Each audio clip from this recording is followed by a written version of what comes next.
Hello friends, welcome to my channel Nikki special. ಇವತ್ತು ನಾನು ಬೇರಲ್ಸಿನಕಾಯಿ fry ಹೇಗೆ ಮಾಡೋದು ಅಂತ ತೋರಿಸ್ಕೊಡ್ತಾ ಇದ್ದೀನಿ. ಬೇರಲ್ಸಿನಕಾಯಿನ ಬ್ರೆಡ್ ಫ್ರೂಟ್ ಕೂಡ ಅಂತ ಹೇಳಿ ಕರೀತಾರೆ. ಇದಕ್ಕೆ ಬೇಕಾಗಿರುವಂಥ ಇಂಗ್ರೀಡಿಯೆಂಟ್ಸ್: ಬೇರಲ್ಸಿನಕಾಯಿ, ಅಚ್ಚ ಖಾರದ ಪುಡಿ, ಉಪ್ಪು, ಹಿಂಗು, ಎಣ್ಣೆ, ಸ್ವಲ್ಪ ರವೆ. ಮೊದಲು ನಾವು ಈ ಬೇರಲ್ಸಿನಕಾಯಿ ಏನಿದೆ ಇದನ್ನು ನಾವು ಚೆನ್ನಾಗಿ ವಾಶ್ ಮಾಡಿ ಇಟ್ಕೊಂಡಿದ್ದೀನಿ. ಇದರ ಸ್ಕಿನ್ ಔಟ್ ಮಾಡಿಬಿಟ್ಟು ನೀಟಾಗಿ ನಾವು ಕಟ್ ಮಾಡ್ಕೊಳ್ಳೋಣ. ಮೊದಲೇ ನಾವು ಇದರ ಸ್ಕಿನ್ ಔಟ್ ಮಾಡಿಬಿಟ್ಟು ನೀಟಾಗಿ ಸ್ಲೈಸ್ ಆಗಿ ಮಾಡ್ಕೊಳ್ಳೋಣ. ಈಗ ಬೇರಲ್ಸಿನಕಾಯಿನ ಈ ಥರ ಕಟ್ ಮಾಡಿ ಇಟ್ಕೊಂಡಿದ್ದಾಗಿದೆ. ಇಷ್ಟು ಬಾರೀಕ್ ಸ್ಲೈಸ್ ಮಾಡ್ಕೊಂಡಾಗಿದೆ. ಇದಕ್ಕೆ ನಾವು ಮೊದಲು ಉಪ್ಪನ್ನು ಹಾಕೊಳ್ಳೋಣ. ಒಂದು ಅರ್ಧ ಟೀ ಸ್ಪೂನ್ ಅಷ್ಟು ಉಪ್ಪನ್ನು ಹಾಕ್ತಾ ಇದ್ದೀನಿ. ಹಾಗೂ 1/4 ಟೀ ಸ್ಪೂನ್ ಹಿಂಗನ್ನು ಹಾಕ್ತಾ ಇದ್ದೀನಿ. 1 ಟೀ ಸ್ಪೂನ್ ಅಚ್ಚ ಖಾರದ ಪುಡಿನ ಹಾಕ್ತಾ ಇದ್ದೀನಿ. ಜಾಸ್ತಿ ಬೇಕಾದವರು ಜಾಸ್ತಿ ಕೂಡ ಹಾಕ್ಕೊಳ್ಬಹುದು. ನಾನಿಲ್ಲಿ 1.5 ಟೀ ಸ್ಪೂನ್ ಅಚ್ಚ ಖಾರದ ಪುಡಿ ಹಾಕಿದ್ದೀನಿ. ಈಗ ಇದನ್ನು ನಾವು ಚೆನ್ನಾಗಿ ಮಿಕ್ಸ್ ಮಾಡ್ಕೊಳ್ಳೋಣ. ಈಗ ಖಾರವನ್ನೆಲ್ಲ ಹಚ್ಕೊಂಡಾಗಿದೆ. ಇದನ್ನು ನಾವು ಒಂದೊಂದಾಗಿ ಕಾದಿರುವ ತವಾದಲ್ಲಿ ರವಾ ಫ್ರೈನ ಮಾಡ್ಕೊಳ್ಳೋಣ. ಈಗ ಬಿಸಿಯಾದಂಥ ತವಾಗೆ ನಾನು ಫಸ್ಟು 1 ಸ್ಪೂನ್ ಆಯಿಲನ್ನು ಹಾಕ್ತಾ ಇದ್ದೀನಿ. ಹಾಗೂ ನಾವು ಏನು ಖಾರ ಹಚ್ಚಿಟ್ಕೊಂಡಿದ್ದೀವಿ ಆ ಬೇರಲ್ಸಿನಕಾಯಿನ ಒಂದು ಪ್ಲೇಟಲ್ಲಿ ರವೆ ಇಟ್ಕೊಂಡಿದ್ದೀನಿ. ಈ ರವೆದಲ್ಲಿ 2 ಕಡೆ ನಾವು ರವೆಯನ್ನು ತಾಗಿಸ್ಬಿಟ್ಟು ಒಂದೊಂದಾಗಿ ನಾವು ಫ್ರೈ ಮಾಡ್ಕೊಳ್ಳೋಣ. ನೋಡಿ, ಈ ಥರ 2 ಕಡೆ ರವೆನ ತಾಗಿಸ್ಬಿಟ್ಟು ಫ್ರೈ ಮಾಡ್ಕೊಳ್ಳೋಣ.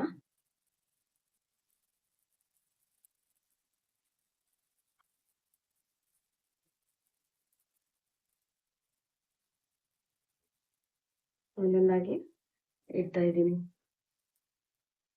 ಈಗ ಒಂದೊಂದಾಗಿ ಹಿಟ್ಟಾಗಿದೆ. ಇದಕ್ಕೆ ನಾನು ಎಣ್ಣೆನ ಹಾಕ್ತಾ ಇದ್ದೀನಿ. ಸ್ವಲ್ಪ ಸ್ವಲ್ಪ ಎಣ್ಣೆ ಸಾಕಾಗುತ್ತೆ.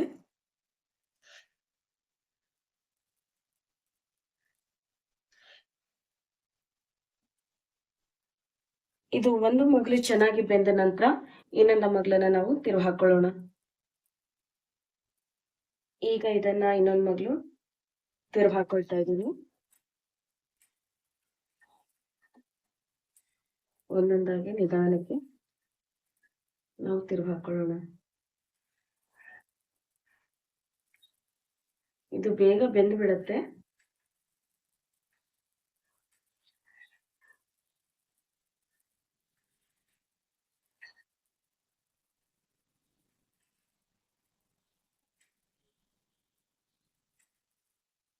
ಈಗ ತಿರುವಾಕಿದ ನಂತರ ಮತ್ತೊಂದು ಸ್ವಲ್ಪ ಆಯಿಲನ್ನು ಹಾಕ್ತಾ ಇದ್ದೀನಿ.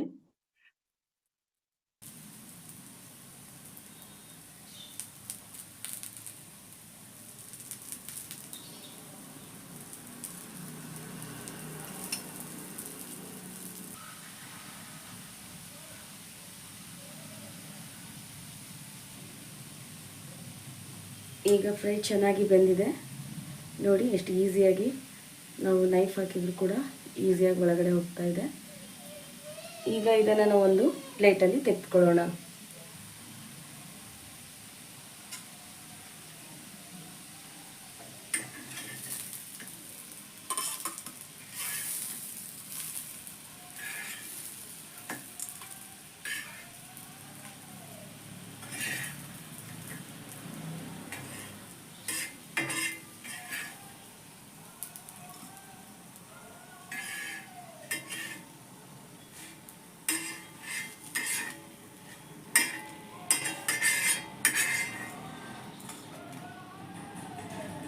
ಈಗ ಬೇರಲ್ಸಿನಕಾಯಿ ಫ್ರೈ ರೆಡಿಯಾಗಿದೆ. ನಾವು ಇದನ್ನು ಒಂದು ಸರ್ವಿಂಗ್ ಪ್ಲೇಟ್ಗೆ ಸರ್ವ್ ಮಾಡ್ಕೊಳ್ಳೋಣ. ಈಗ ರುಚಿಯಾದಂತಹ ಬೇರಲ್ಸಿನಕಾಯಿ ರವಾ ಫ್ರೈ ಸವಿಯಲು ಸಿದ್ಧವಾಗಿದೆ. ನೀವು ಕೂಡ ಮನೆಯಲ್ಲಿ ಟ್ರೈ ಮಾಡಿ ಹಾಗೂ ನಮ್ಮ ಚಾನೆಲನ್ನು ಸಬ್ಸ್ಕ್ರೈಬ್ ಮಾಡಿ.